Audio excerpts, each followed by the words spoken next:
आगे बढ़े और ख़बर शामिल करते हैं छांगा मांगा से। छांगा मांगा जंगल में शहतूत के फल ने अवाम के दिल मोह लिए। शहरियों की बड़ी तादाद ने शहतूत खाने के लिए जंगल का रुख कर लिया।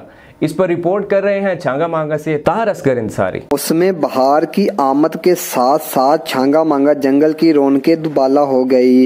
इस जंगल में आजकल शहतूत की बहार है। लाहौर से तशरीफ लाए हैं जी शहतूत खाने के लिए और यहाँ आके बहुत अच्छा फील कर रहे हैं। कुदरती माहौल है, बहुत ही प्यारे ने भरे हुए ने बूटे ते इन्नी को आम आई है, बहुत ही मजा आ रहा है यार, इंजॉय हो रही है। जनूबी एशिया में कई किस्म के शहतूत पाए जाते हैं। इस जंगल में शहतूत के दरख्त फल से लदे हुए हैं। शहतूत जिसको तूत भी कहा जाता है, लाल, सफेद, काले, हरे और पीले रंग के भी होते हैं।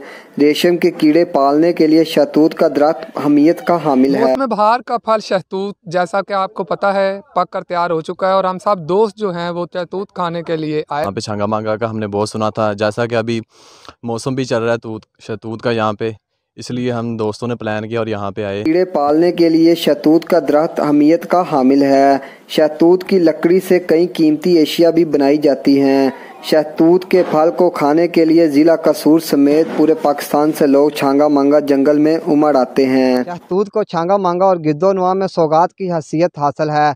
हर्बल और दीगर फैक्ट्रियों वाले शहतूत खरीदने के लिए छांगा मांगा आते हैं।